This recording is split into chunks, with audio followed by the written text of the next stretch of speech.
Hello, welcome to my latest video. Today I'm going to be talking to you about houseplants. As many of you know, I absolutely love houseplants. I think I've currently got about 56, maybe 57, maybe 58, who knows. It's a topic that I get asked about a lot, just about general plant care, the best plants to get for certain spaces, light and water, all really important components, and some plants are a lot more difficult to take care of than others, so I thought I'd just share my top tips with you. So interestingly, people actually used to think that it was really harmful to have plants inside our homes, and it was only in 1980 that NASA actually did a study and found that plants are so good at removing toxins from the air. So they're amazing to remove all pollutants from inside your homes. They're also really calming. They help you to focus and be more creative. So there's a load of huge benefits to having houseplants, and also they're absolutely stunning to look at. Why would you not want some? So I have got quite a lot of plants, and I've just found through kind of trial and error, a lot of experimenting, that every plant is different. Every plant needs different care and a different amount of water, a different amount of sunlight, grow at all completely different rates. But there's kind of a few key things that if you apply these general tips to all of your houseplants, they should all be healthy. So first I want to talk about light. So different plants need different amounts of light, but generally, if you remember that all plants need good natural light but not direct sunlight, then you can't really go wrong. A tip that I would say as well is just to experiment. So if you put a plant in a certain area and then find that it's not doing too well, just move it around. Honestly, I have learned the majority of things about looking after my 55 plus houseplants through trial and error, and that's just the key way that you can learn. I also just want to show you this stunning plant, which is one of my favorites. It's got super cool leaves. I don't know if you can see, but just amazing, amazing patterns. But I wanted to show you this one because plants, just like us, get sunburnt. So the reason why you need good light but not direct sunlight is because if plants go into direct sunlight, they will get burnt. So you can see on this leaf here, that brown bit does not look good, and that is literally just where that plant has been in direct sunlight on the end of that leaf, and sadly the leaf can't recover from that. So the rest of the plant is thriving and so good, but that's why it's so essential to not have your plant in direct sunlight, because that will happen and the leaf will essentially burn and die. So the next really important component to consider is water. So water is another really essential thing to get right, but again, all plants need different types of water. But in general, so this plant in my nice elephant pot, a lot of plants, their leaves will kind of like droop down, like you can see these ones are doing, when they need water. So that's kind of a really clear indication that they need some water, because then with this plant, they'll literally kind of perk. So this plant needs water at the moment.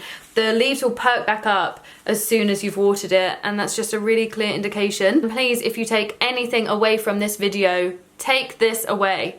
It is so much better to underwater your plants than overwater.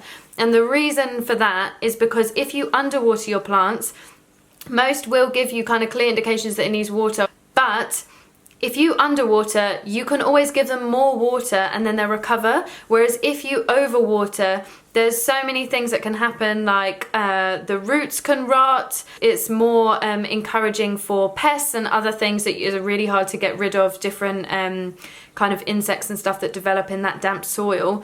And if you overwater, it's really hard to get them back into recovery and to be healthy plants again. So if you're not too sure, then give a small amount of water, see how the plant goes, and then you can always give more at the next kind of watering opportunity, or just give a bit more each time until you've kind of worked out the real amount that that plant needs to thrive. Another important thing that I've learned about houseplants is how good it is to shop around. So there's so many different plants that will kind of go through the trendy stage when they'll suddenly be so much more expensive. You'll be amazed at what you can find for like a fraction of the price in other like really trendy stores, and just seeing kind of what season it is for the hottest plant. So just a few examples. So this plant here, which I love, is so big it doesn't even fit in the camera, but you can see kind of with this up and down weird motion. So this plant was tiny. It was probably about a quarter of the height and probably a third of kind of the width.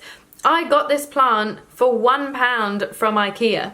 And I saw this plant, I actually went plant shopping today, and I saw this same plant, about the same size as I got it when it was £1, and it was, I think, £8. Another great plant that I love and got at such a good price is this one. So again, I'm actually going to stand up to show you. So this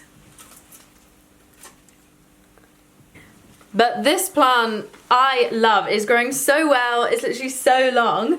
But I got this, it was tiny. I think it went up to about here, so it was a very small plant. But that with the pot I got from Asda for £3. Like, how incredible is that when it just grows so well? And kind of leads on to the point of, when you buy a plant, you don't always have to get the biggest and most developed plant. It's almost more satisfying if you buy a smaller version of the plant and then watch it grow and thrive yourself and see it grow and blossom into a plant that's so much bigger that if you got it at that size you would have had to pay so much more for it. So just an example of that one is this, which is, so this plant is it's called String of Turtles. Really cool plant. The strings they have, I don't know if you can see, but the patterns are literally like turtles, which is really nice.